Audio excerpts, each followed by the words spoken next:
Okay, and we are here and we are live. Welcome to Masculine Geek number 136, the live stream Dungeons and Dragons game session 23. This is session 23. This is session 23 of Rollo's campaign. Yes, so we're on 23 already. Move things along today. I know, right? So, without further ado, all right, Dungeon Master, take it away. Oh boy, man, I'm coming back to this again. Shut up, kid. Is going to be interesting. I will share my screen with you here momentarily. All right. As soon as I God damn it. bring up, there we go. Okay. You know, there's probably an easier way to do this, and somebody will suggest it. And I go, why aren't you using this application? It's the easiest thing to use. And I was like, well, if there's another application that's browser based, that's I know. I'd share that out too. Fantasy rounds. Problem is, a lot of the companies that are running these are super wokesies. Yep. I guess we'll have to commission a couple team of programmers and make our own. Yep. Okay, here we go. The last time, somebody's going a little bit, but the last time we were together, you were in the room of the cloaker, which is right there. The cloak room. Cloak room. Oh yeah, we're up there. That's right. We kind of did a little bit of a rest. Yeah, well, you did a lot of a rest. If we were playing by Jeffro Johnson rules, you guys have been here for a month. Literally have been here for a month. And no one noticed. Yeah, of course, it's all dark. You never knew, right? No. You have been, however, since I don't actually use one-to-one time, especially with you guys, you have been here for quite some time, and you're not even really sure how long you've been here. You have had enough time to actually sleep for a little while, although it is a little bit disturbing considering there are people hung from the walls or just sort of like dangling from the walls right now, and you did your best to sort of help them, but they're much too far gone right now. I forget I think it was Blodgett who checked the now dead hobgoblin for stuff, and you found what Rothos now knows as a +1 cloak of protection. And it is not your size, Blodgett. So right, yeah, that had been established. Pass it off to a human-sized person, or you could probably fit everybody except for Grot and yourself. I thought, who took that? I thought it was Rothos. Yeah, I thought Rothos. Yeah, I thought Rothos. Right. So Rothos has that. I'm just catching up here because that was the only really. I mean, other than a little bit of money that you found on the hobgoblin, that was really the only other treasure that was in this room. Right now, you guys have had enough time. Great, you've had enough time to sort of pray and get your spells back. So you're back up to full spell capacity. All your slots are now full again. Rothos as well. Duncan has been taking some time to teach Lupo a little bit more of how to use the hammer that he has, and Lupo is kind of like strung out right now. And then he is in his downtime when you guys are sort of napping and sort of like trying to recover and have some food and whatever else. Your supplies are getting a little bit low.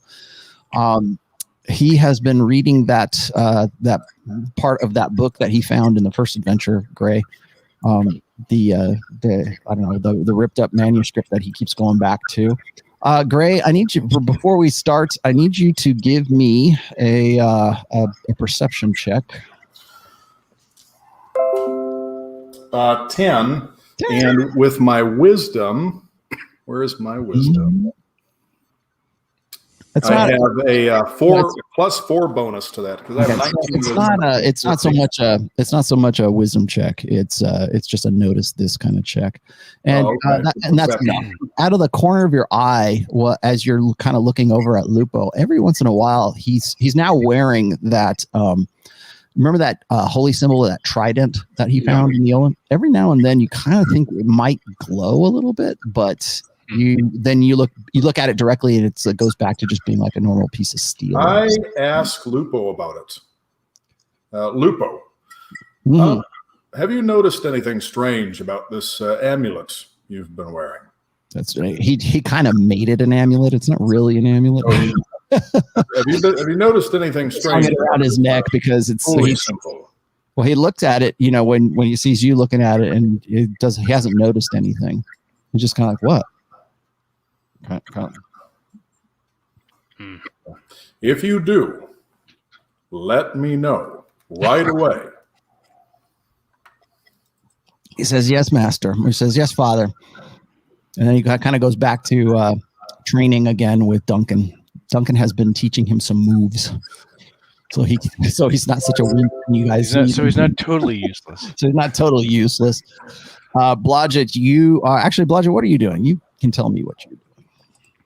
I've basically just been kind of keeping an eye on the door when I haven't been sleeping, on whatever shift we've taken with our rotation on guard duty. Okay. So I basically just check out the hallway beyond the door and just kind of make sure no one walks in. The only thing you've really noticed is that the door is very similar to the one that came in. It's it's pure black, and there's no handle to it on this side, but you've kind of fished around with it and monkeyed around with it a little bit, and it's open. You can just simply push on it and it will open out. Oh, okay.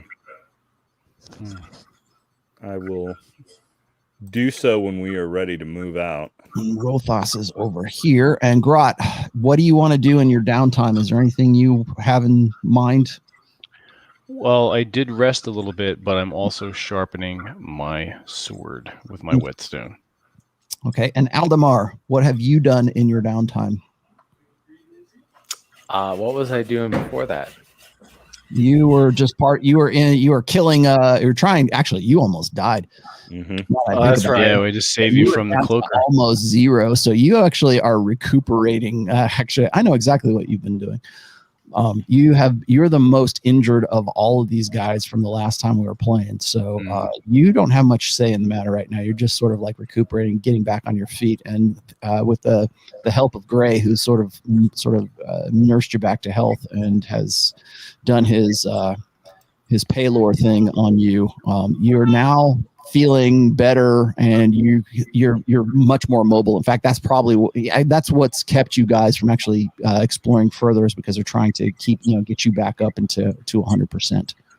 And right now you're feeling about 82%. All right, I guess I'm just recovering. Okay. And Duncan, of course, has been teaching Lupo some things, and Gray, that's you. All right, so now we're back to 1-1 time. What do you guys? You're right here. The only light in this room is coming from Lupo's lamp right now, and unless you guys have set another torch and you want to keep a torch going, but Lupo has he's your link boy, so he's got the bullseye lantern on top of the rod again. And you guys are about ready to keep going. Now, here's the other thing: is you have not heard any sound from the opposite side, Blodgett, of this door whatsoever. Okay.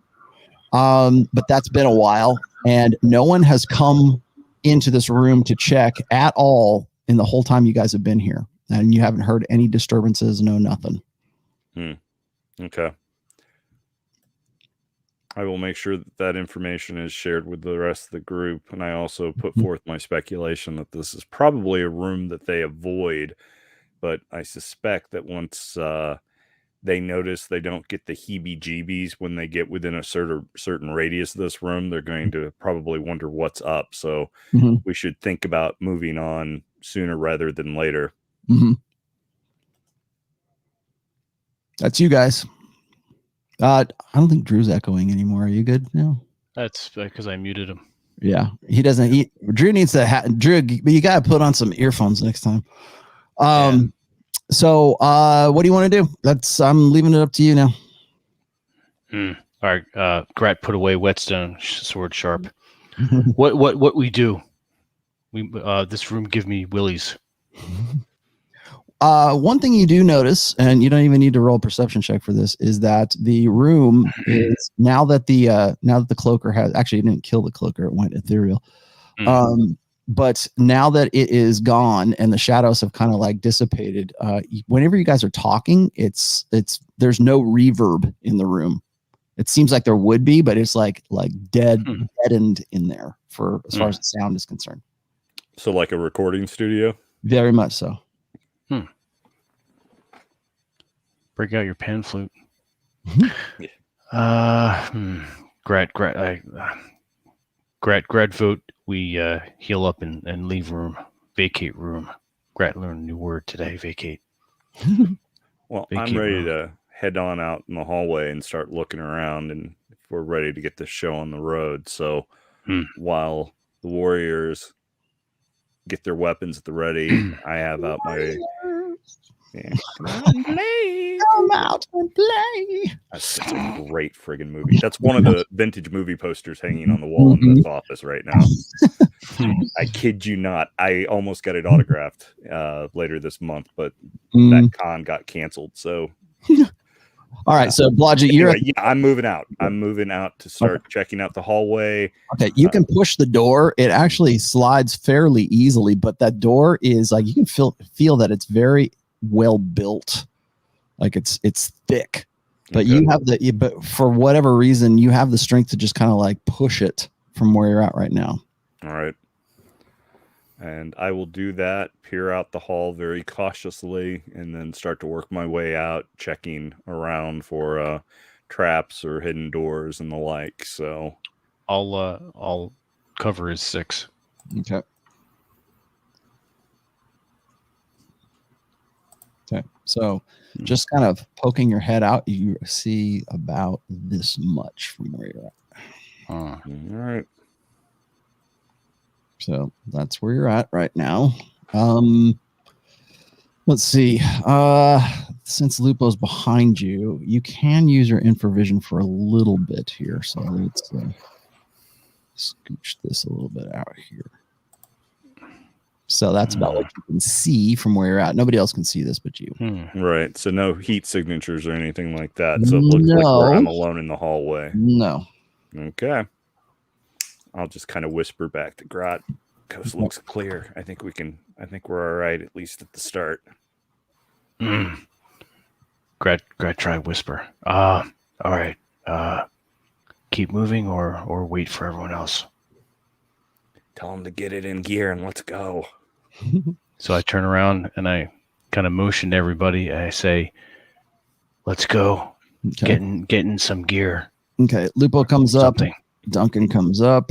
Aldemar, you are now on your feet in your back. By the way, Aldemar, you I'm just gonna let you have it, but you had to restring your bow because the last time you tried to shoot it, you broke a bowstring when you were you rolled a fumble on like I think the last game we were playing. So, but you've repaired that by now. So Aldemar, you're there. Gray, you're here. Rothos is where he is. Grot, what do you want to do? Lupo's right here with you with the light. This is where the light is. All right. I told Lupo to follow me through doorway as we follow Midget Man. Midget Man. All right. Okay. Midget Man will move forward, checking for traps. Lupo kind of boldly comes behind you here. All right. And Blodgett, you move out a little bit more. Now the light from Lupo's lantern is ruining your infravision. But same with mine too. Sucks. A few things, but the humans need to see. So you see that goes this way, and you see a bit of a passage that goes that way. You can see where the bends in the corridors are. Blodgett, give me roll me a d20 real quick. Will do. You're kidding me. I rolled a 20. A20. You hear a waste. Right? You hear what sounds like a tink, tink, tink, like metal on metal. Okay. It's coming from down this way. South. All right. Yeah. I'll put my hand up to have everyone hold back, and then I'll fall back to where Gray is and motion for him to come forward. Since you're the only one hearing this at this point, because you are actually trying to listen for this stuff, and then you also are a halfling and you have a bit better hearing than most. Well, maybe not like Rothos, but still. Okay. So here's the thing: is since you rolled 20, I'll give you the rhythm too. It goes tink tink tink tink, and it does that for a little bit, and it stops, Mm-hmm. and then it goes tink, and then it starts up again, Okay. and then it stops, and it starts up again. Do I think it sounds like smithing of some sort, or do I think it sounds somewhat Since you rolled a mechanical? 20, that's a distinct possibility. Okay. I fall back, share that information with Gray, letting him know the direction it's coming from. I also offer my suspicion that the other hallway, I think, will wrap around where we came from and maybe lead us back to where we came in. Because remember, when we entered this area, we could either go to the right or to the left. We went the direction we did, and I'm suspecting that this will wrap around. But that's just me trying to use my Hobbit sense of direction and my profession's insights into how talk to things Gray. are done. Tell Gray what you think. And I suspect that down the other way is a smithy of some sort. It sounds like someone's banging steel on steel as if forging. Well, perhaps if we are able to sneak up on this person while he or it or whatever is occupied, we might be able to get some answers about this place and about the slavers that we are looking for. I agree with that assessment and think that if the other way leads us back to where we came, while it just makes sure of what's behind us at this point in time, I don't think it's going to take us anywhere really new, and we need to go this other direction and see where it goes first. We should investigate. Yeah. I don't like leaving enemies behind us if we can help it. Aldemar, what are you doing in all this? You heard that you can overhear all this. TJ, wake. He's lying Sorry, and sorry, moaning sorry, with sorry, his wounds. Stop touching yeah. yourself. Nah. Rah. Yeah. I'm moving up. I'm just trying to I've been recovering, just moving up with my new bow. Okay. Oh, that's right. Okay. I'll leave it up to, let's see. Let's come back to Grot. What are you doing, Grot? You don't really hear this, but you're kind of trying to hear it. I'm leaning in. Where Brett doesn't have the best hearing. Mhm. Hitting the head too many times. I have infravision.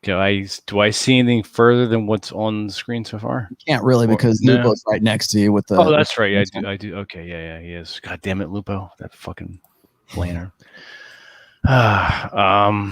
Grat tap Blodgett. What we do? Well, I'm ready to head down that way if you want to follow me. I always move forward. Let's go. All right. Let's go.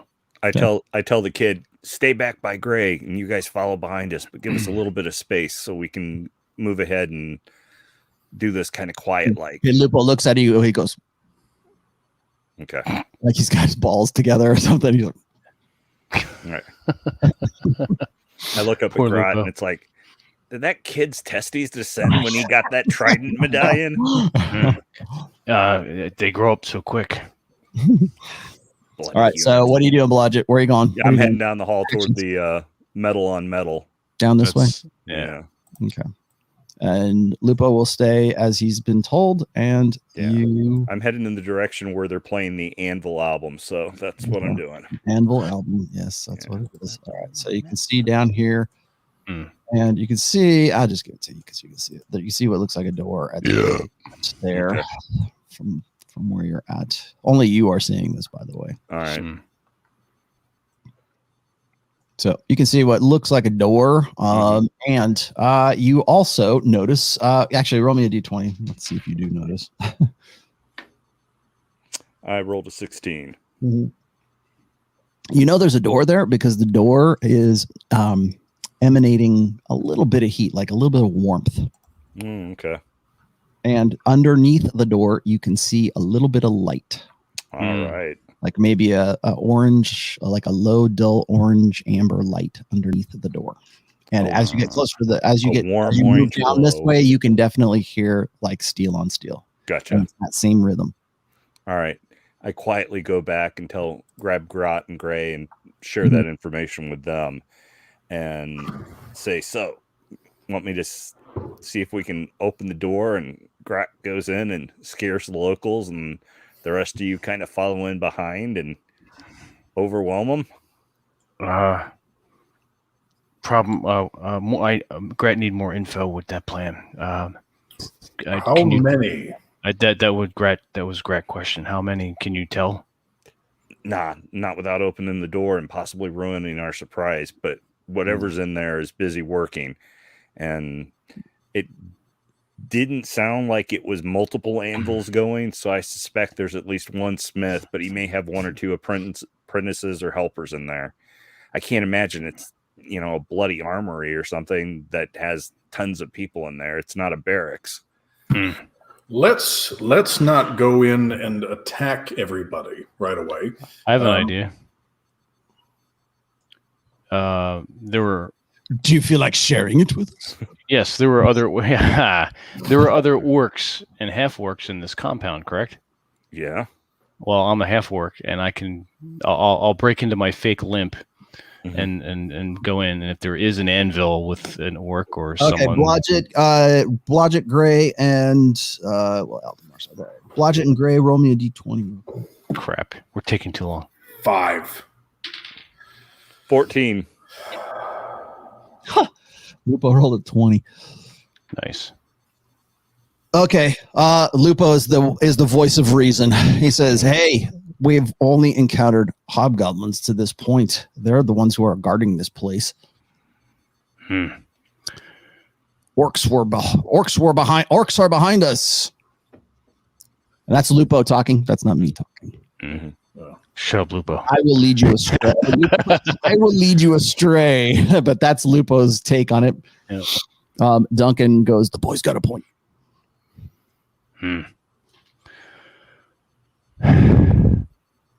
Yeah, if we go in there, we're going to have to go in there quick and surprise them. All right. But I agree with Gray. Let's take a prisoner. If we can.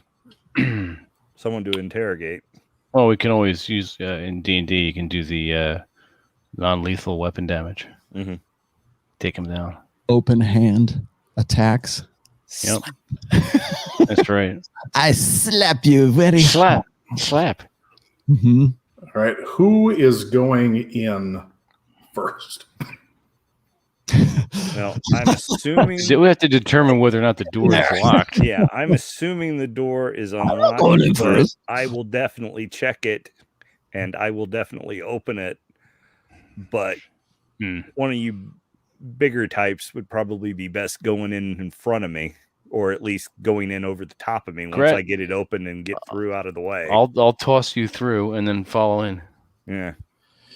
Because I'm going to cast guidance on whoever is going to be the first going through that door. Cast it on Grat. I'll be the first one going in. Actually, no. I'm going to cast Bless. I'm going to cast Bless because I can cast that on up to 3 Bless creatures. Me, Father. So whenever a target makes an attack roll or saving throw before the spell ends, the target or whoever I bless can roll a d4 and add the number rolled to the attack or saving throw. Okay. So, in fact, should I cast this as a 2nd level spell? No, because I think we're going to need those. So I'm going to cast Bless right now on whichever 3 are going to go through the door first. Grat. And who else? Blodgett, you want to follow in with me? Maybe Duncan. Along and Duncan? Yeah, that's probably a good idea. Because I know Aldemar is not full strength.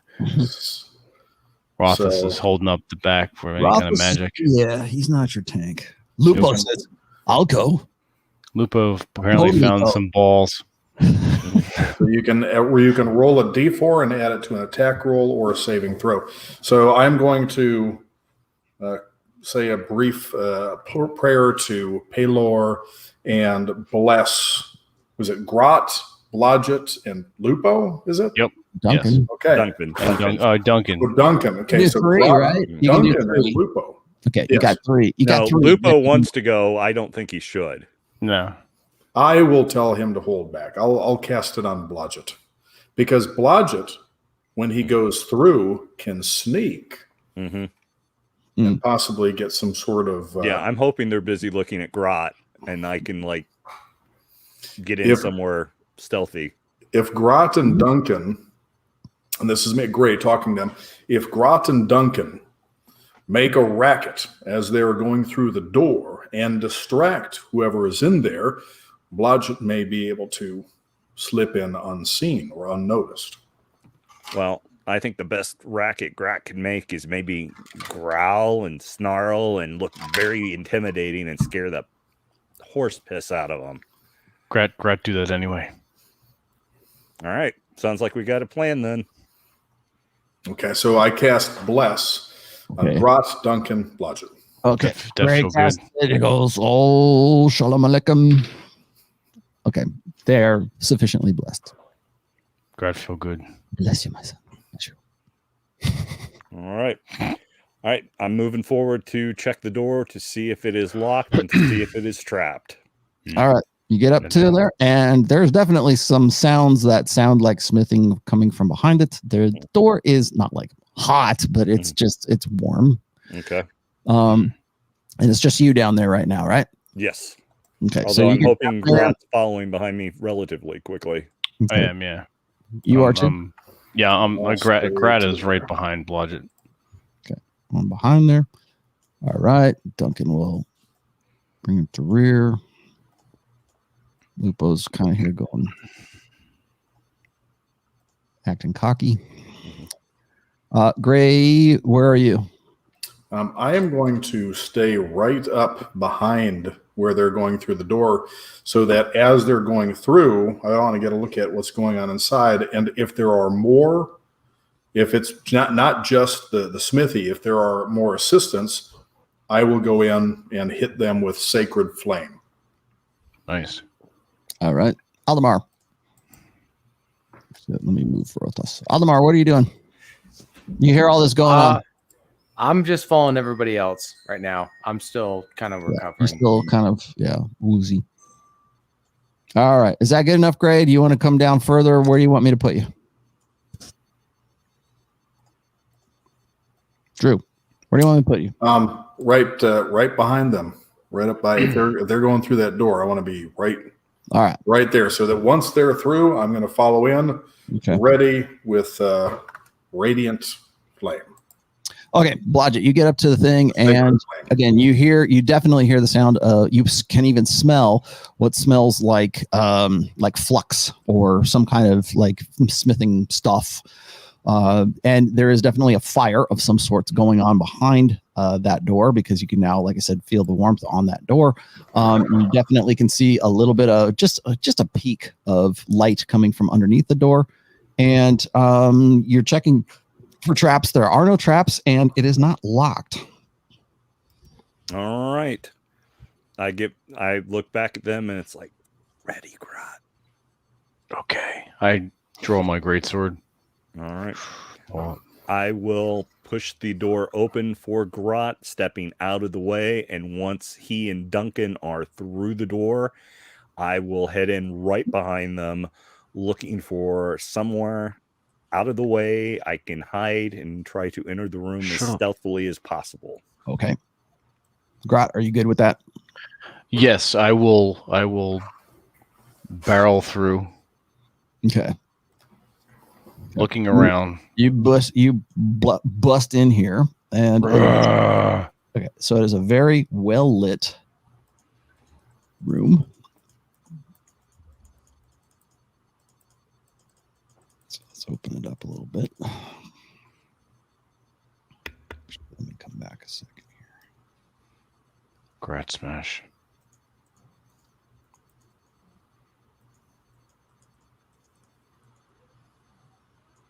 And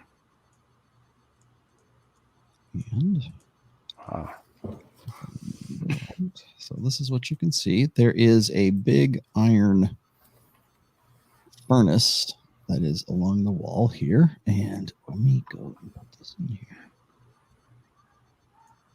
In here, you see. Now you're dead.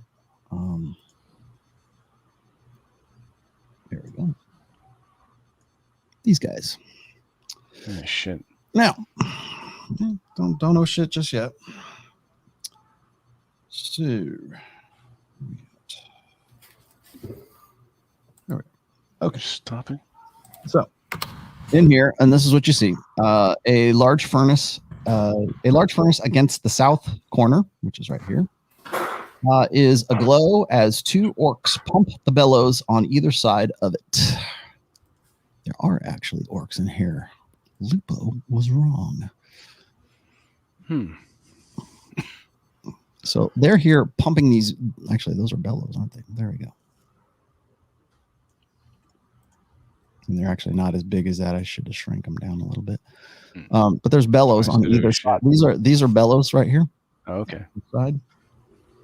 All right, and they're pumping these bellows, and the clanking sound is, of course, what looks like a human or possibly a half orc that is working on some kind of weapon. It looks like maybe it's a sword of some sorts, and he's just kind of clanking away at it.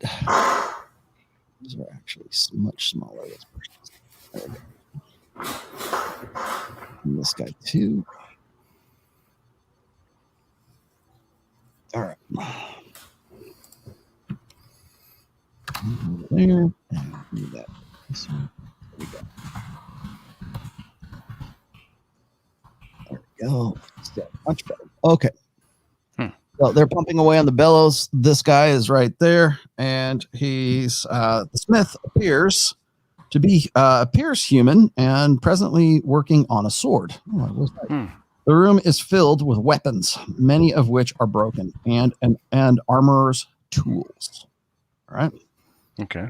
So he looks up at you as you barrel into the thing. He looks over at you. Now you can see that he is actually you, because you are a half orc.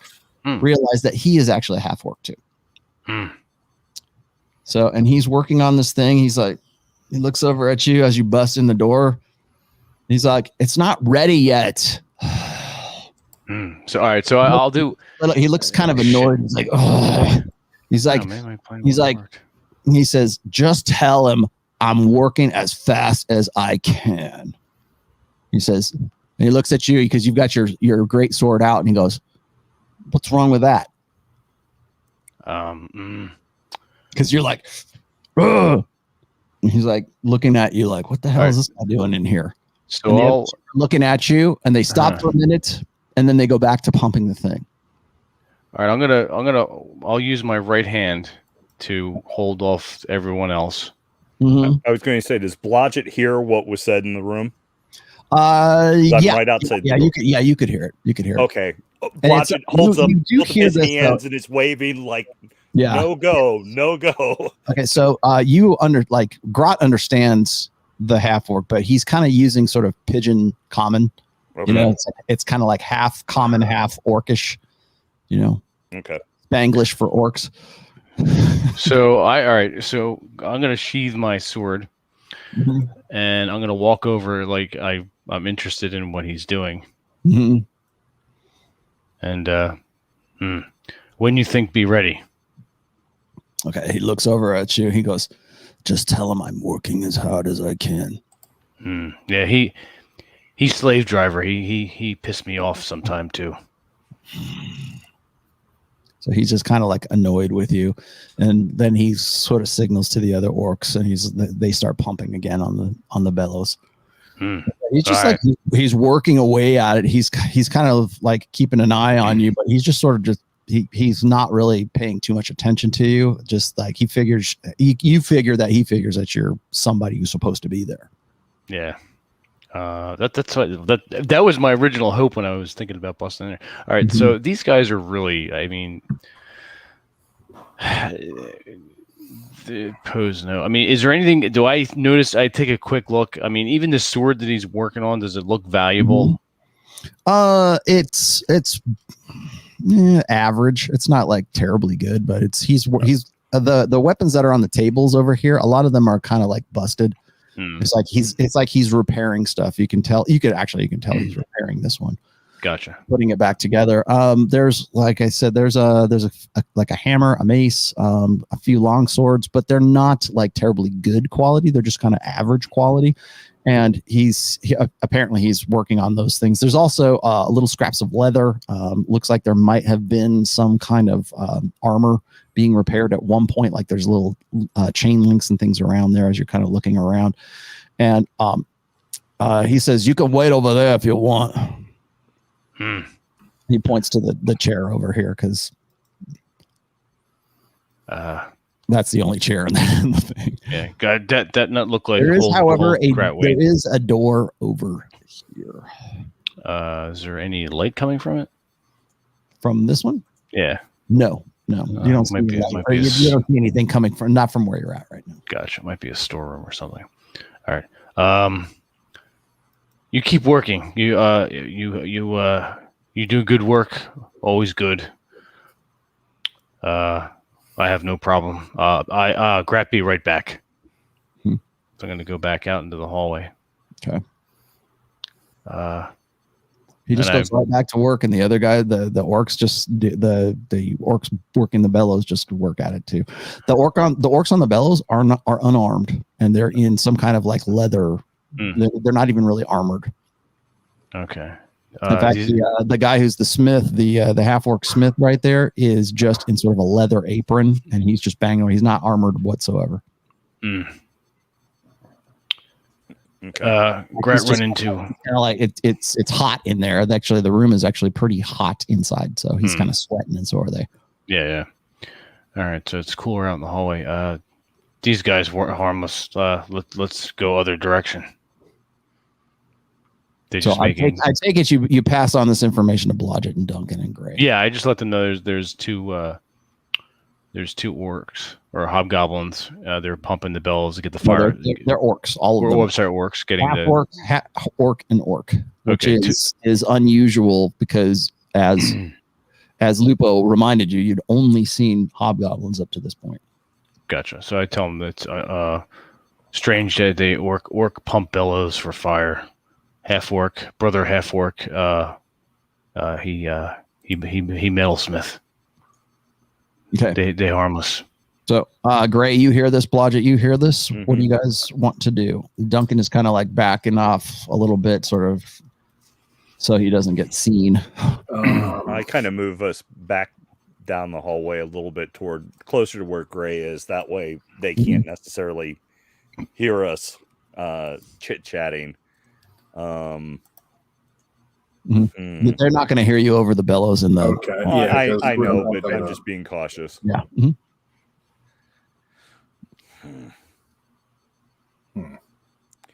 Well, doesn't sound like they'd be much of a challenge if we want to go in there and take one to interrogate, but it also means starting a fight where we may not necessarily need to. I'm more concerned about who Mr. Big is waiting for that sword.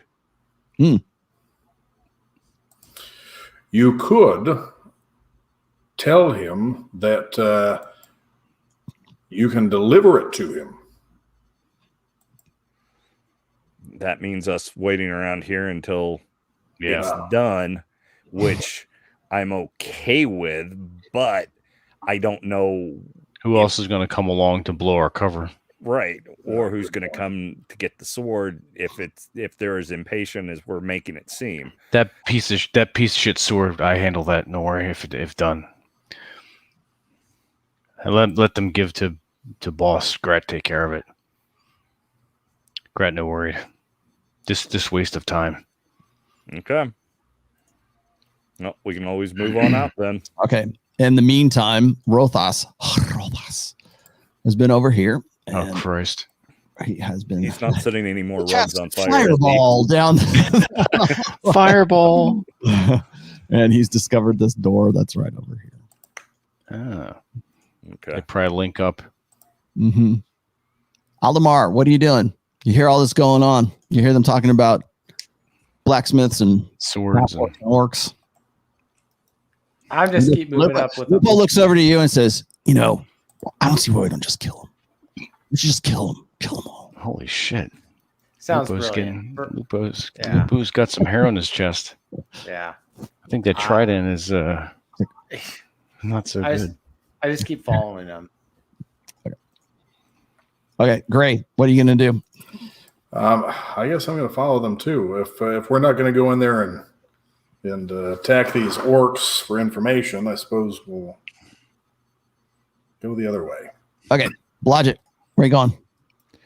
If these guys are ready to move out, I'll go confirm that door is leading back into that area and then move us on down the hallway. Grot, I take it you're going with the consensus here? Correct. Yeah. All right. Well, it's kind of Grot's idea, so. The rogue you are. Okay, Blodgett, you are at this door. It looks like just a ordinary old door. It's not like a special construction or anything like that. It's iron bound in wood. Mm-hmm. About it. And let's see. That is there. I will check it for traps and I will check to see if it's locked. Okay.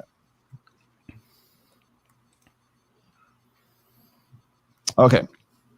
It is not locked. You smell, though, behind the door, something like around this door. You smells like food of some kind. Kind of cheese.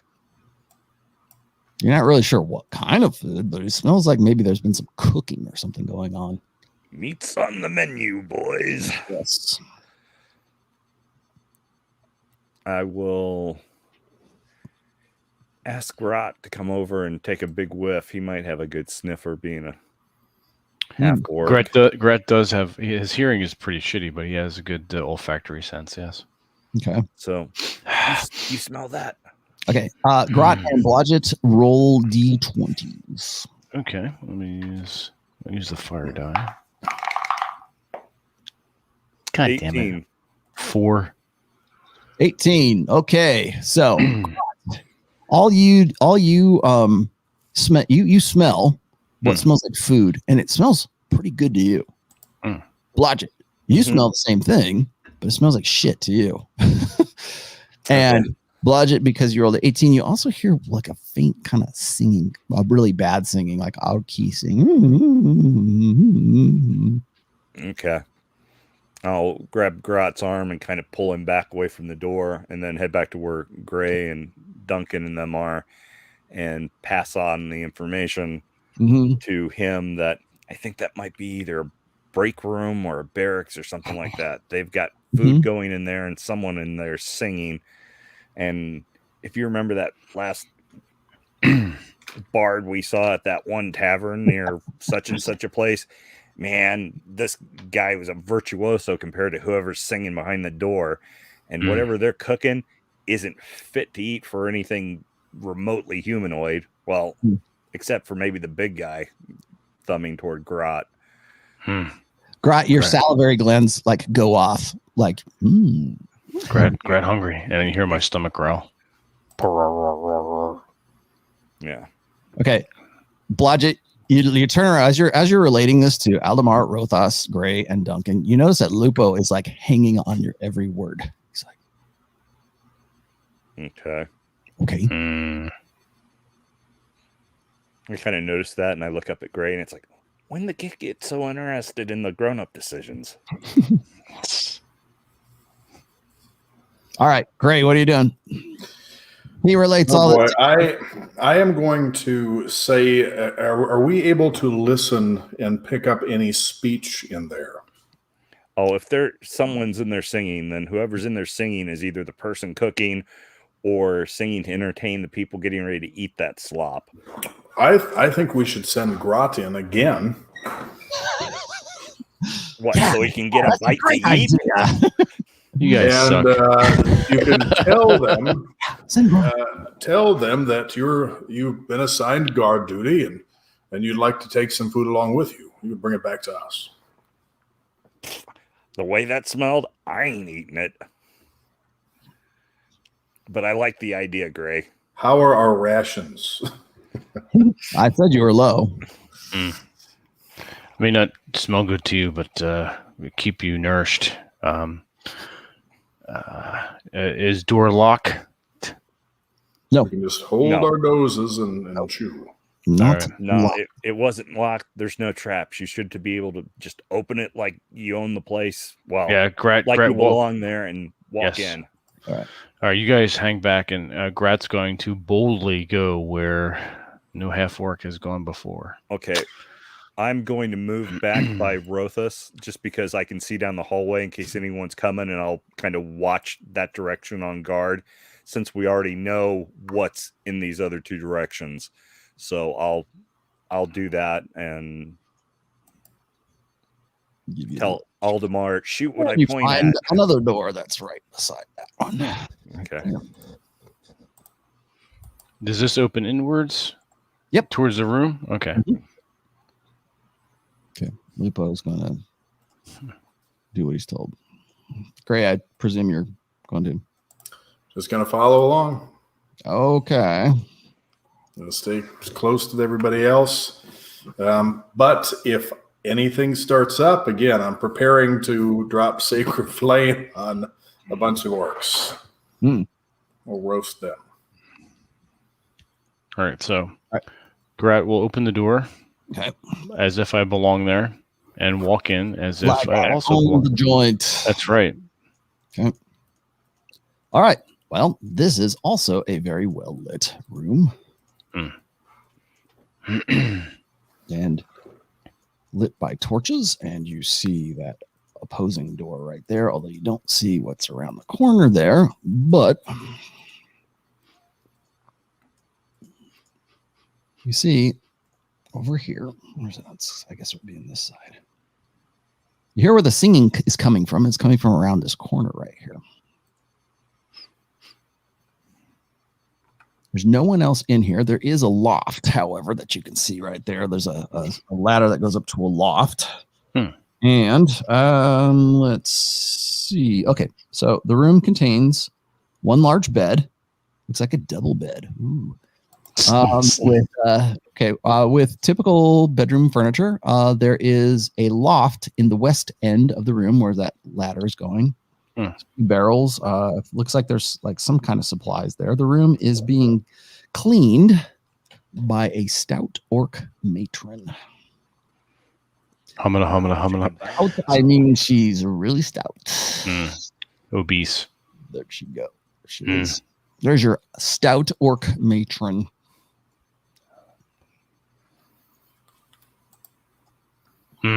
Just like Pumpin' Bellows, only larger. Exactly. Now, does she see me? No, not yet. You're kind of just like working your way into the room, and that's where you're at. We keep sending Grot into rooms, and the situations are absolutely nothing like what we're guessing. Yeah, I know, right? We're expecting like a barracks with like a long table full of. Is that? It's a desk. Although I can't see it from here. And over on the desk is some food, as well as a few notes and some other things that are along that side there. And then there, like I said, there's a loft that leads to the top.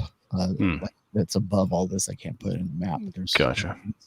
Upwards. I don't see anyone else. Has not noticed you yet, but because she's kind of sweeping around the room right here. Grat back out of room. Okay. And quietly close door. Okay. She notices you as you're trying to back out of the room. And she kind of goes, looks at you. She goes, oh. She says, I think the selections aren't available yet. She says, are you here for purchasing? And she kind of looks at you. She says, should I get my husband for you? I was waiting for sword and just wandering. I smelled good food and she says she speaks this in perfect Orcish, by the way. Okay, and I'll Orcish back at her. Now, if husband was sword maker, I just spoke with him, waiting for boss's sword. I wandering around, smell food, and Grat. My name Grat hungry. So she says, come. Fuck it. All right. Yeah. Go on ahead, Grat. Rations are low. Okay, Yeah. so she goes Take over one for the to team. she goes over to the desk. She grabs something that's in a pot. It looks like some kind of stew or some kind of gruel or whatever. It smells really good to you, but like to anybody else, it would be like really stinky and delicious, you know? Yeah. So so she gives you a little bit of a taste of this stuff, and she goes, here, try. All right. So I try it, and Grat likes it. Mhm. Now he's got to think. How much for a whole pot? Oh no. She just goes, no. She doesn't smell very good, but you don't care because you're a half orc too. That's true. And she's kind of like looking you up and down and kind of like checking you out with your sword and everything. Not like, you know, she's trying to like look at you to sort of determine like what you are and where you are, because she's like, you don't look like any of the others here. Grat been working out lately. That's it. Use You are that a big orcish boy. love language. Yes. Or babushka, yes. Yes. Grat betrothed. Otherwise, I give you I take a run at you. But you married, so you can be careful. It's rough out there. How much for this food? No charge for you. She pinches your cheek. She reaches up because you're like way taller than she is. Yeah. You're growing, boy. Yeah, I can God. almost see the big saggy orc breast. Yep. Just Yeah. shifting back and forth as she's pinching his cheeks. So Grat gives her a bit of a smile. He's, you know, this is whatever. This is fine. He's made her day. His job is done. So he's gonna Grat go back and share with friends. Maybe give some to your husband and other orc bellows workers. But Grat, go now. Leave you to work. Keep She singing. nods. Keep singing. She nods. All right. So Grat's going to take the food and go back out into the hallway. Okay. I hold it up proudly, like, look what I did. Grat get food from fat orc lady. Yeah. Showing his proofs. Not Only bad. food, huh? It's something to eat before we go into battle. You're the only one that likes it. Anybody else is kind of like, oh, what the hell is that? What's in that? Who's in that? Or like, ooh, offal. It's good food. It's like Yoda was giving the food to Luke Skywalker. Mhm. Eat. Why would you become Jedi? All right, Blodgett, you're right there. You see all this going down. You kind of hear what's going on. All right. You're catching little snatches of information. All right. I am hanging back, and this door has me really curious. Okay. So I'm checking it out to see if it's locked or trapped, and Just seeing send if I Grot hear through. anything. Grat, no go through this door. You in there. Someone else turn this time.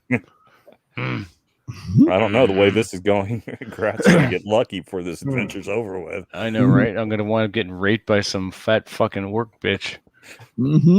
We've all been there, Vince. You know that. Okay, so Unfortunately, yes. The door in front of you is very similar to the one that you just went through. It is, however, locked. There's a locking mechanism on this one. Okay. I will tell Aldemar that and ask him, what do you think? You think I'd give it her an open? Yes. Okay. You want to try to open it? Yeah, I'm going to try and pick the lock. Okay. Roll D20, please. I rolled an 18 again. Nice. Yep, no traps. And you unlock it actually fairly easily. Okay. And it kind of, again, it opens inward. Mm-hmm. And it's almost loose on the hinge. It like opens very easily in. Okay. All right. And Any light as I crack there's it open? no light whatsoever in this one at all. In fact, Okay. it seems like it's almost a little bit cold in here. All right. I will go on ahead and open that puppy up then. And this is as best you can see inside there with the light that you have. You're going to have to either get Lupo over there, or Lupo will be up here. Let's just say Duncan can come up here now too. Gray, you can come up here too. All right. I'll try and wave at Lupo to get his attention. It's like, hey, come here. He kind of pushes his way through Rothos and Aldemar to give you some light. Kind of pokes his head inside the door with the lantern, so you can see what's going on in here. He's like, so, and you see what looks like a storeroom of some sort. Okay. All right. Okay.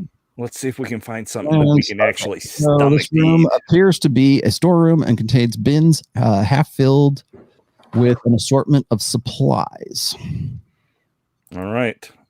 I will. Oh, hopefully we've got something we could use in here. Yeah. I want to check it out in part to find just to see what I see, but also see if there's anything that we can actually eat and keep down while we leave Grot to his gruel. Grat eats too. Okay. So I'm sure that's who's in it. You're gonna start poking around. Yeah. Or what do you want to do? You're pretty close to these guys. What do you want to do? You're about right there. Well, let's see. I'll go after Lupo, or like not go after him, but like go after him. Yeah. All right. So you notice that you see that this is also a storeroom. There's boxes, there's crates, there's bags.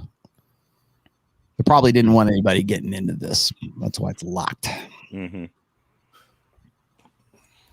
Grot, I'll push you up here. Duncan will be behind you. Gray, you want me to push you up? Yeah, I'll stay pretty close to them. I think we should search and see if there's anything we can add to our rations. Yeah, definitely. Okay. I'll just get you in there. We should eat what we can. Okay.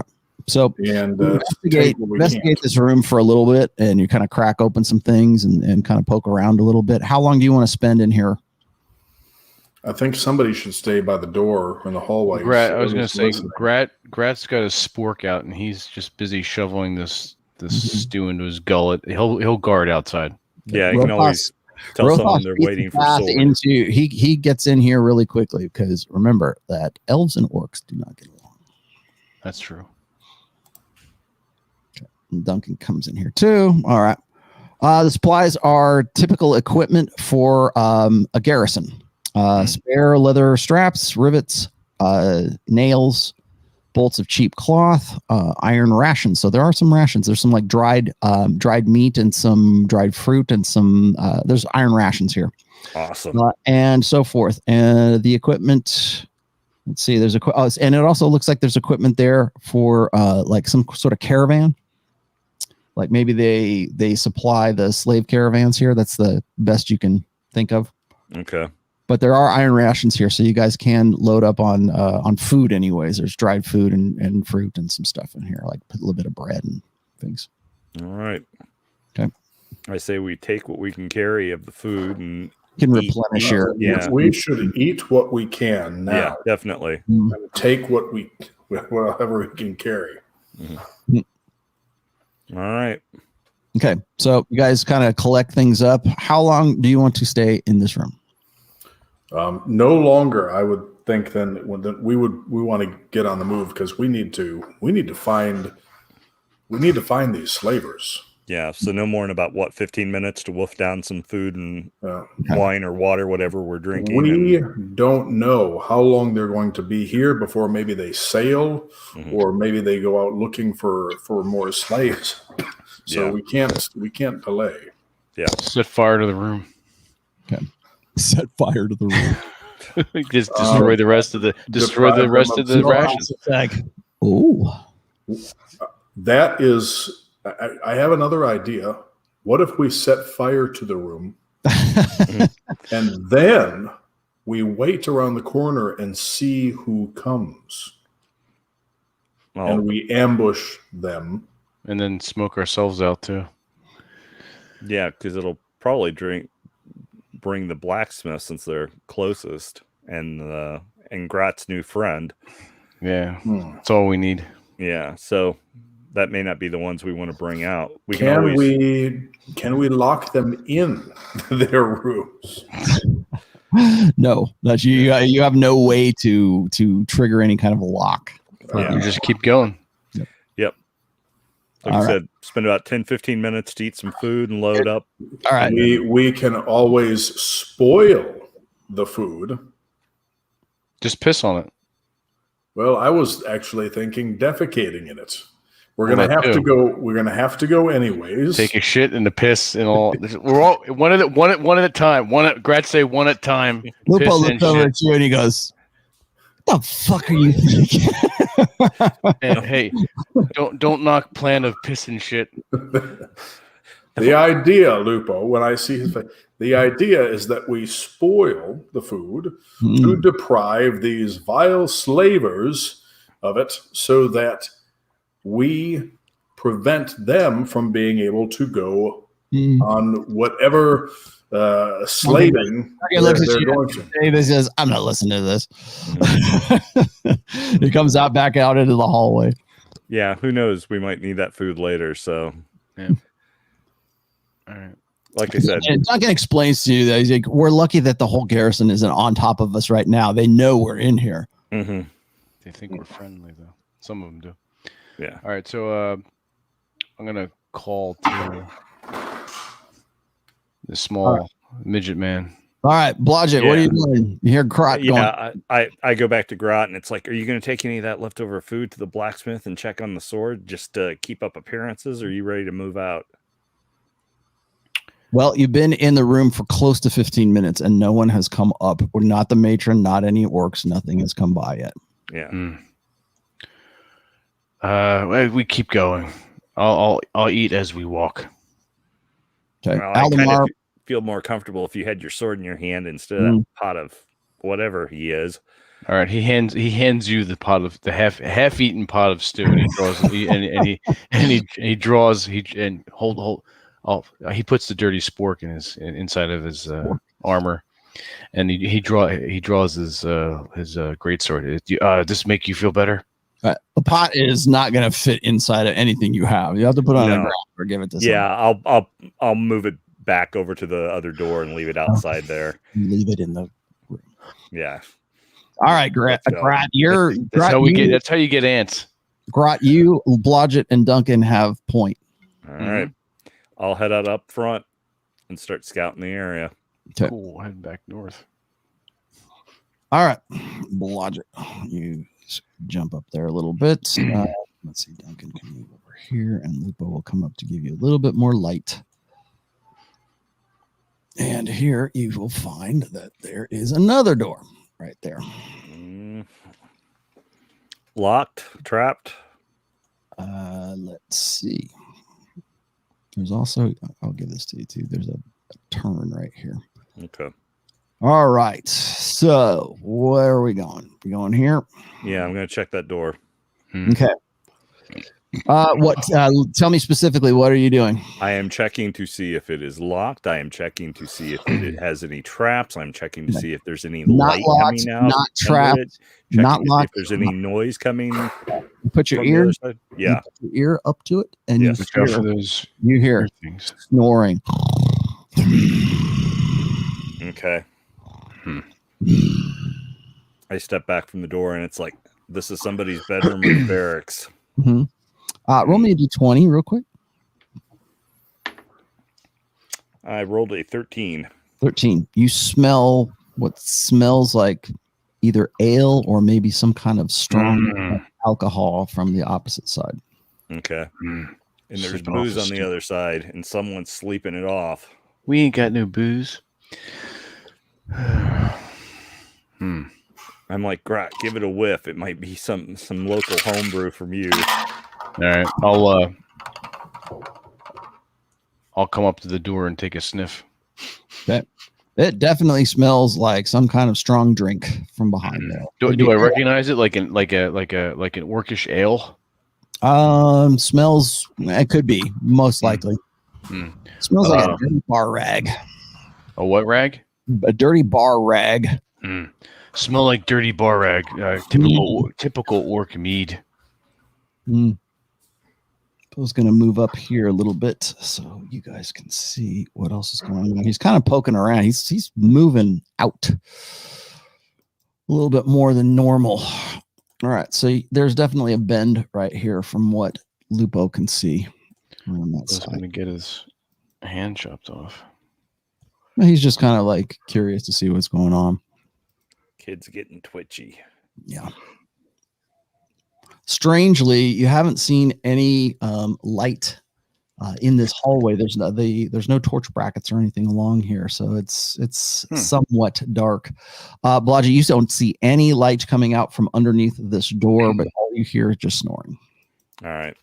I make sure Gray knows about this. I also make sure Gray knows that kid's getting awful twitchy. I mean, he's way more animated than usual, and he's starting to stick his neck out. He's more bold than usual. Yeah. Duncan is staying by him. Gray, what are you doing? I'm unmuting. I have noticed Lupo does seem to be acting oddly, and keep an eye on him. If he starts behaving strange or more strangely, let me know. I'm concerned. I thought I noticed something odd about the holy symbol he has taken to wearing that we found earlier. Okay. I just nod my head and like, okay. And it's like, all right, but what about the guy sleeping off the drink on the other side of the room? I think we should tie him up and question him. So you want me to sneak in there without waking him? And if you can even wake him. If he is sleeping off hard drink, you might be able to tie him up without waking him up. You could also have Grat hold a sword to his throat as you do so that if he does wake up, he doesn't get too feisty. All right, we'll share this plan with Grat and we'll give it a go. Grat, you're right there. Aldemar, what are you doing? You're just along for the ride today? Okay. Unless there's something to kill or fight or slay. He is healing from his wounds. Okay. Yes. Logic, what are you doing? We're healing. All right. Is the door locked? No. All right. I will. It's firmly shut, but there's no locking mechanism on it. All right. I will very carefully open it. Okay. And sneak in the darkness. Okay. It is dark in there. All right. Attack the darkness. And where are the Cheetos? I'm assuming Grot is right behind me. Or is magic missile? Grat casts magic missile and then farts. No, so Grat will be right behind you. Yeah. Okay. Right. So once you get through the door, you can use your improvision a little bit. Okay. Well enough to see that there are 4 heat signatures in here. I will give it to you in. Let's see. 20%. How's that? Okay, you see what looks like, from what you can see, there's beds in here, like really shoddy, crummy, poorly built beds in here. And you will see, they go, there we are. You see those heat signatures, what look like, most likely they smell like orcs, and they are passed out, sleeping on these cots right here. You know where the smell is coming from, all of those 4 heat signatures. And you can also see from just faintly, you can see that that there's some bottles and there's some ale and maybe some mead. You're not really sure what the hell orcs drink, but they are definitely passed out, sleeping. And the snoring is 4 of them, at least as far as you can tell, 4 of them snoring like saw on a log, man. So 4 orcs sleeping off some toilet duck. Like from their body positioning, they were kind of like dangling off. Right. I make sure Grot knows that there's 1, 2, 3, 4. Okay. So those are the heat signatures you can see. You don't know if they're armed. You don't know what they're. All you can see is just basically heat signatures in beds, and they're in various poses of dangling repose. I think to myself, not a bloody thing's gone right today. You want grad advice? Do we see this, or is this just only Blodgett sees this at this stage? So until Blodgett decides to go out the door or do whatever he's going to do, then I'm going to cautiously, stealthily step back out into the hallway and show 4 fingers, and then roll me a d20 and don't roll a 1. I rolled a 9. Okay, you get out. Okay. Without any. I show them 4 fingers and then cock my head to one side and put my hands together underneath it to show that sleeping and give the drinking sign. I'll just ask you, what do you do at the door? Oh, I gently pull it closed behind me. There you go. Okay, now you can speak. Yeah. I whisper. Sorry, Robert, roll me a d4 real quick. A d4, certainly. A 3. Okay, you got 3 luck points. Oh, okay. Sorry, I should have had you do that earlier, but go ahead. No, not a problem. I am going to whisper to Blodgett that he should go back into the room and take on 4 sleeping drunken orcs. Slit the throats of 3 of the orcs in their sleep, and then we will tie up and question the 4th. And that if there's any way, Grat interrupt and okay. That very good idea, and that what Grat was thinking. But we all will leave one orc free, and we each take an orc and kill. Not leave all work to one small midget man. Well, my thinking was, if 3 of you go in and all kill one of them, there's more chance of some of them waking up because of the noise.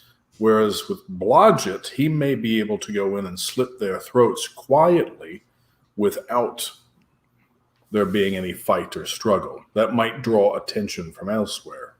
All right. Grat, think these assholes wake up. Do I have silence? Okay. By the way, that your blessing that you cast like 30 minutes ago is that's long gone. Yeah, man. You know what? I'm going to cast. I have silence. Cast silence on this. So for the duration, no sound can be created within or pass through a 20-foot radius sphere. So for as long as I concentrate, or up to 10 minutes. So I'm going to cast silence on the room, but I'm going to tell them first. I'm going to cast silence. Once I cast this, you will not be able to hear anything. They will not be able to hear anything inside of this room. Be bellowing in silence. So make sure that you understand exactly what you're going to do ahead of time. Now, Blodgett and Grat can see in the dark. Yes, Blodgett and Grat do work. Nobody else here wait a second. Aldemar is half elf, so he should be able to see in the dark as well. Aldemar as human as can be. It's he's human. Is full elf. Yeah. Oh, I thought Aldemar was a half elf. He's a half breed in your game. Halfdan is half elf. All right, exactly. So Rothas should have a dagger with him. Yeah, but you don't send a mage to do assassinating work. Plus, I'm not sure what Rothas's alignment is. I mean, Blodgett's neutral, and even though these are orcs, and even though these are slavers and everything else, they're still in their sleep, and Blodgett's still kind of like I'm chaotic, uncomfortable. Yeah, Blodgett's killing 4 orcs in their sleep. It's still kind of making Blodgett feel a little bit. I'm having moral crisis. It's a more existential moral crisis. Well, consider this. We waste time in hallway. I am a cleric of the god of Pelor. It is my life's devotion to protect good. law. And I am giving you permission as a cleric, as somebody who you should seek for moral guidance, to kill these vile creatures, because in doing so, you will prevent them from causing much harm to innocent creatures. Grat turns to Gray and says, Gray, shut mouth. Okay, I'm going to cast silence now. So I cast silence. Well, we open the door first and then cast. Whereabouts? I'm going to cast it so that it is, because the radius of this is, so I can cast it up to 120 feet away. So a 20-foot radius sphere. So I am going to try to cast it on the far, and I don't know if we can. So from where the door is, I'm going to cast it on the far corner opposite the door. I'm assuming that the radius then will include the entire room, but not the area that's right in front of the door. Blodgett, what do you think of all this? What are you going to do? He's getting ready to cast silence. That's fine with him casting silence, and I can probably kill one. All right, but like I said, Blodgett's. I'm not sure that this is what Blodgett's. It'd be different if they were awake and attacking us. It's just kind of niggling at Blodgett's conscience a little bit, but he understands the wisdom of it. Grat, kill everything. They're dead ass asleep.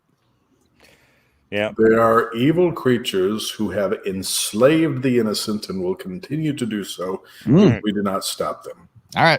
Grat, what do you do? I'm going in. Grat convinced. Grat's going to go in and bellow, and he can get away with bellowing really loud because no one can hear him. And I'm going to start coup de grace, laying waste to everything in the room, but that far one in the bottom left. This one? Yeah, we'll leave him. I'm going to go around the room counterclockwise. All right, then I will go in with my sword drawn on him and at his throat, so that if he starts to do anything, he knows he needs to. Okay, Gray, are you actually casting silence? Or I just cast it. Okay, so the door was closed when you started casting it, so I'm going to presume you're waiting till the door is open so you can shoot it into the. Okay, Logic. Right. Then silence goes off. Grot starts bellowing, and then. All right, so Grot, you're right here. Mm-hmm.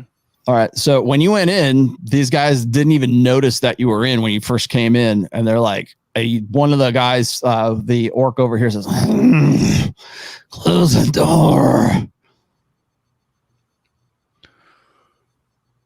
None of all the rest of them are snoring. They're sawing a log right now, and the one that said "close the door" starts snoring again. And then the silence descends. Mm-hmm. All right, I'm going to start killing from counterclockwise. All right. Over. All right. Except for the bottom left one.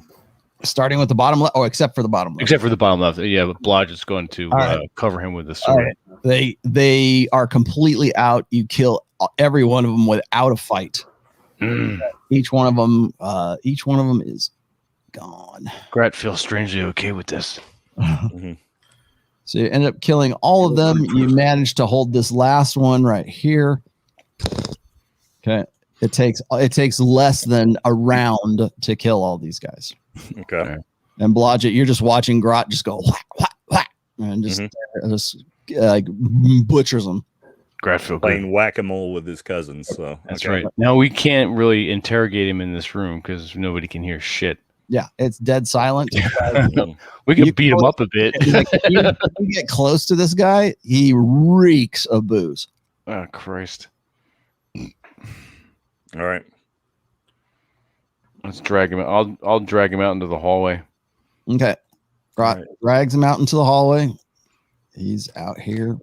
Blodgett stays in there and looks around for any chest or any other things to get into. Okay. Stealing from them, I have absolutely no problems with moral-wise. Okay. Well, not so much. Yeah. Well, in their sword, yeah. He is like it's dead man's carrying the guy out or carrying the orc out there. Mm-hmm. Okay. No armor, no nothing. Blodgett, you do see their armor and you do see some short swords that were by their beds. Mm-hmm. And some leather gloves and stuff that they weren't wearing. Okay. And some cheap leather boots that they weren't wearing. Mm-hmm.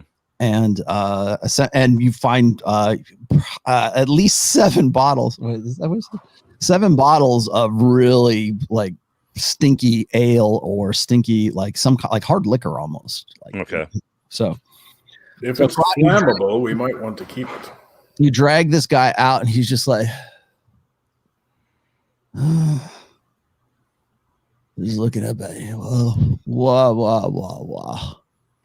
And he's like, he sees you, and he looks at you, and he's just kind of like looking at you. And he's trying to he's speaking in a very slurred Orcish, and you can't even really tell what he's saying. And then just kind of his head kind of over. Blodgett, you are looking around, and let's see. So, Gray, you see all this. Aldemar, you see this. Rothos sees this. Duncan is kind of over by where Lupo is, and they're kind of like looking around the corner. Do any of us have a torch?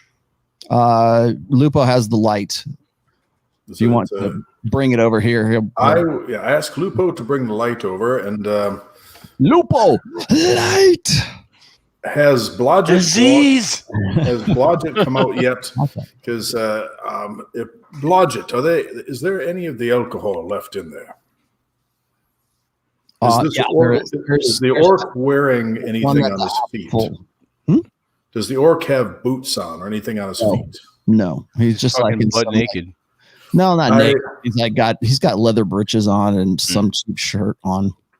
While Grot is holding him, I ask Duncan to hold his legs, and I pour some of the alcohol over his feet and ask Lupo to hand me the lantern. How hot is the metal on the lantern? Hot enough. I mean, it'll burn you. Okay, so I bring it close to his feet and ask, do you understand the common tongue? He doesn't even acknowledge you're there. I completely wasted. I asked Grot to slap him, see if he wakes up. All right, so Grat will go ahead and slap him a little bit. Okay, he wakes him up just actually, let me see. Hold on a second. Okay, wakes him up just for a second, and he looks at you and goes, I burn the bottom of his feet with the lantern. Okay, so he burned the bottom of his feet with the lantern. He's looking down. He starts laughing again. He goes, I pull the lantern back. In like perfect Orcus, he's like, what the fuck? Then he kind of like walls back again. I asked Grot to ask him, who is his master? I slap him again, and who's your boss that needs sword? He goes, if this orc says show enough, I'm going to show enough. He said, my master is Grummish. Very funny, and I slap him again. Okay. His master orc god Grummish. That's him. Him try to be funny because he's drunk. I hold the lantern up against the bottom of his feet again to burn them. All right, he goes, and I remove it. It's not good. It's out in the hallway. And I ask Grot. He turns over and his head lolls over to Grot. And he says, I don't like this game anymore. In perfect order. Grat don't like it either. Who are the slavers? Who are the people in your neighborhood? That command this fortress. Is that what you relate to him? That's what I would like for Grot to ask. Who are the slavers that command this fortress? I relay that back in a more basic, in a more basic vernacular. Yeah. Okay. So he's looking. He takes him like a little while to process what you're saying. Okay. He said, isn't that you?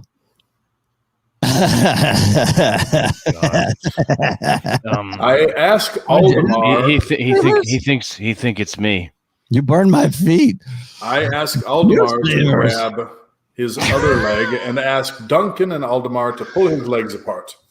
And I start moving the lantern towards his groin. Balls. And I tell burn swimsuit area to inform him that I am going to press this hot lantern against his testicles until he tells us Gratno, repeat that. Is the commander. Okay. Aldemar, Gray asks you to grab one of the orc's legs. Do you do this? Legs, I'll do. Everything else. Okay, Grat, he asks you to grab the other leg of this guy. Or Duncan. No, he asked Duncan, not me. Do He wants me to translate. Duncan's up here. Duncan is like kind of rolling his eyes at you. I thought Duncan was helping with holding the legs there. Grat has you right there. Rothus is over here. Rothus is gonna actually get back from him. It's no part of this ball burning. Let's see. As all of this torture is, as the cleric of Palor tortures the orc, it's an evil creature. And I am saving lives. Right. Blodgett is blissfully unaware of all this because he's in a room where he can't hear anything that's going on, and he's busy scrounging around for any chest or leather bags of coin or jewels or anything like that he can find. Okay. You find nothing. You find just the cheap short swords, orcish made short swords, although they're a little bit better because they seem to be blacksmith made. Mm-hmm. And just cheap chainmail that looks like it's been pretty well taken care of, but it's just mundane chainmail. All right, and that's all you find in this room. And then, all of the bottles are empty except for one, which is still just about half full. All right, I grab the half full bottle and bring it out. You don't even know what kind of booze it is. It smells like Everclear. Yeah. I bring it out thinking, well, we might be able to use this to set something on fire. All right, well, you get to the door and you see Gray about to burn this. When he comes there, I ask him to give me the bottle. Vecna's bloody stump. What the hell is going on out here? Don't ask me that bottle. As you guys are grabbing are you grabbing his legs? Spreading his legs? Grat translator, Grat no torture. Okay. So you're kind of have to kind of keep him where he is because he's kind of wriggling around. I'll hold on to him. And he thinks it's the game. He's laughing. Funny. I press the hot metal of the lantern against where I judge his testicles to be in his. Okay. So you push it up against his nards. And he starts. Jesus Christ! This is kind of an awkward as loud as he starts wailing as loud as he can. Because that was a good idea in the hallway. So much for the silence. I remove the lantern and I ask Grot, please ask him again. Who commands this fortress and where can we find the slaves? Where are they holding? I'm thinking we're about to find out really quick. Yeah. Grot can barely hear you over this screaming and wailing. All right. Grat just punches this motherfucker in the face and knocks him out. Okay, give me a D20. 18. Okay, you knock him out cold. Not hard to do. All right, I say we throw him back in the room and let's get the flock out of here. Before you leave him in the room, okay. I want to make sure that he doesn't tell anybody else about this. So I'm going to take. He's not going to fucking remember.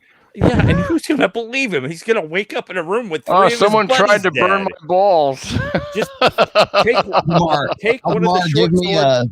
Aldemar, give me a roll a D20, please. Christ. 1 second. 2.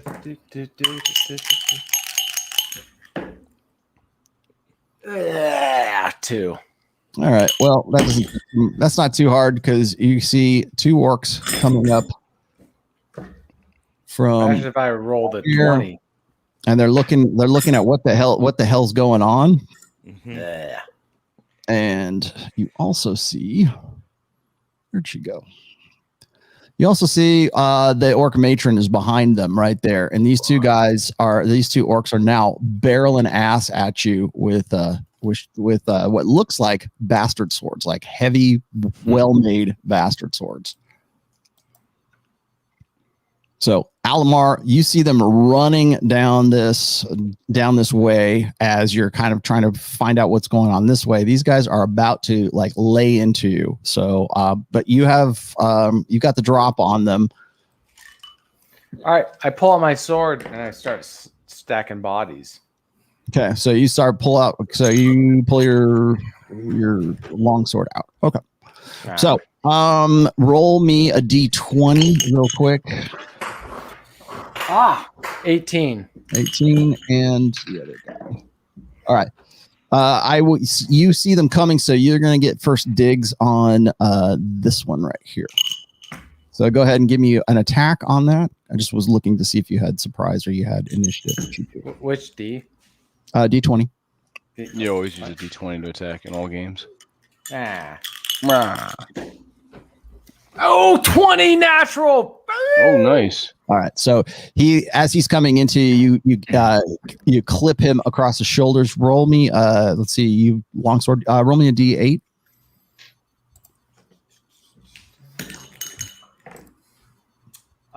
Eight. Rolled an 8. Okay. Nice. This guy dies immediately as he comes up at you. Fuck This that. guy is in his charge, whips past you, and comes up onto Gray. Oh, big mistake. I'm ready for him here. Okay, so he brings down a bastard sword across your back, and and hits you, but you're taking 2 points of damage from that because you are prepared for him. So, Okay. So this guy he looks like he knows how to use it. And these were the two guys. Grot, you notice these are the two orcs that were from the Bellows down there. And on my turn, whenever that is, I'm going to cast Sacred Flame on this guy. It's a DC 15 saving dexterity check for him. All right, go ahead. So, well, he's got a feat. Let's see. So he just has to make the DC 15, and it would be 14 points of damage for him if he does not. Okay, so you cook him with Sacred Flame. Nice. Okay, so that fries him right there. And Aldemar, roll me a D20 real quick. Rolled another 20. Okay. Holy shit. You I see, know. It's a Christmas miracle. you hear this door right here slam shut. That fat orc bitch, she hiding. Can you blame her? Yeah, she's rolling against a D20. That's right.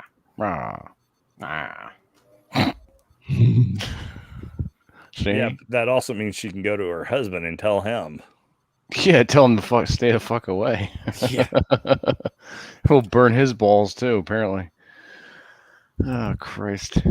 Let's have a knocked out orc right here. let's get organized.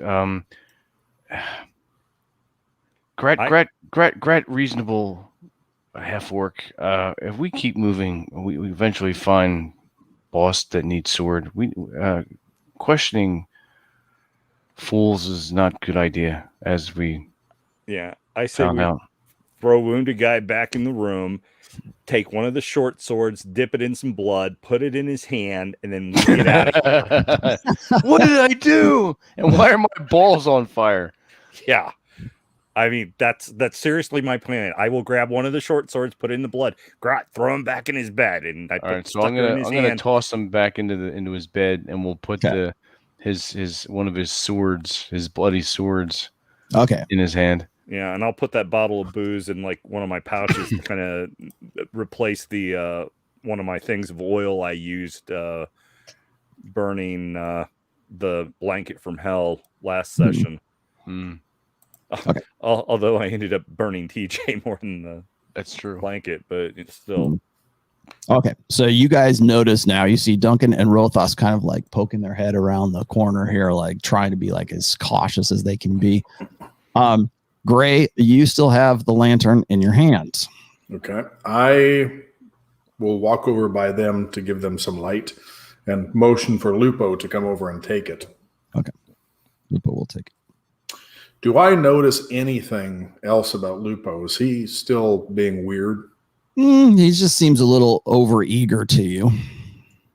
Was he enjoying the our little version of the No, Inquisition? he was just kind of rolling his eyes. Okay. Okay, Blodgett, what are you gonna do? I'll look at Grot and it's like, are you ready to head back out and start finding things? You got yes. my back, big guy? Yes, move forward. I can swing over your head. You short. All right, I'll move up to take the lead and start moving our way forward. That'll be marching order from here on out. Good plan. Okay, where do you want people? Blodgett first. Yeah, Blodgett move me up to the first. front. Then Grot. Hmm. And I guess maybe Lupo can be third or fourth because some people need light, but Blodgett and I do not. You guys can figure out what. Yeah, I'll stay. I think Lupo and I should stay sort of in the middle since he has the light and I'm old. I'm old and cantankerous. Yeah. All right. You see much two for a voice of doors. reason. You see, you're down this hallway. You see two opposing doors right here. All right. Torture is perfectly reasonable under certain Marquis de circumstances. Sade Yeah, over here. thank you, Torquemada. Seriously. All right. That's nothing. I thumb either one of the doors and look at Grot, and it's like, you want me to check either of these? Yeah. You see the light. All right. Here, listen and check for light. Yeah, I will get down and look at the bottoms of the doors to see if I see light emitting from either of the doors. I'll listen to it to see if I hear any sound on the other side of the door. And then once that's done, I will check to see if the door has any traps or is locked. Okay. And I'll start with the left-hand door as we are looking at the screen. Okay. The one right here. Yes. Okay. As you get up there, you also know I'll give you a little bit extra here because you guys need it. You get up a little further, you notice that there's actually another door that's right here too. Okay, so this door right here it's a pretty finely made door, actually. And it looks just a little bit out of the ordinary from the other ones here, and it is not locked.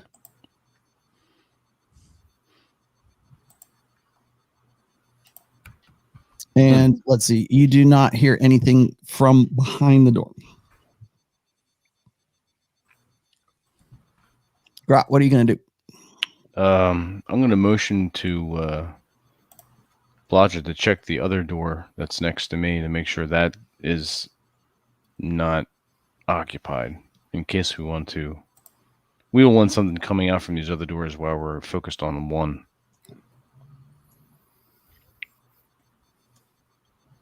Blodgett, what are you going to do? Go back over? What are you going to do? Blodgett, you'll Sorry need to- about that. I will check the other door as I did the first door. Okay. You go over to this one. It is also not locked. It is very similar to the opposite door in the way that it's crafted. There's nothing like terribly like ornate about it. It just looks like it's a little bit better maintained door.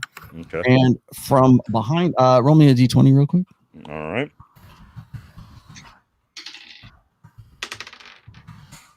I rolled a 15. 15. Okay. You also hear faint snoring behind this door. Okay. I share that information with Grot.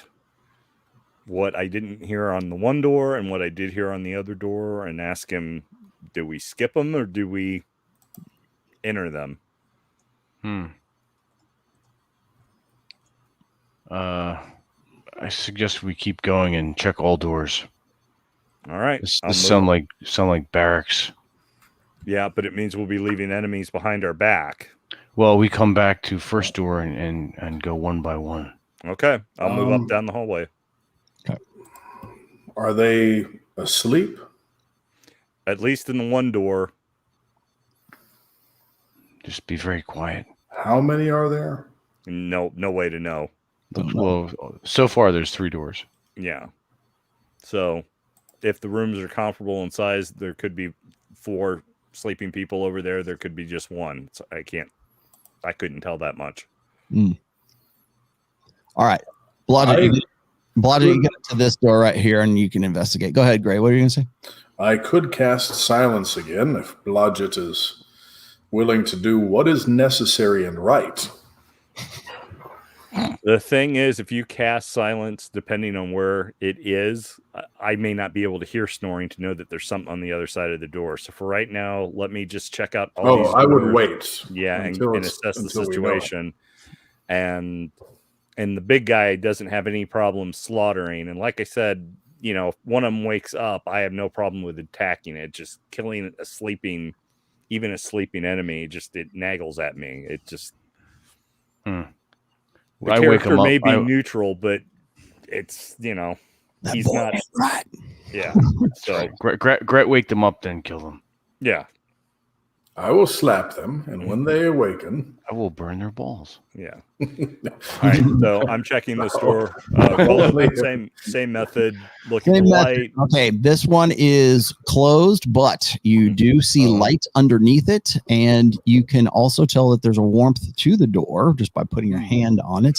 And roll me a d20 real quick.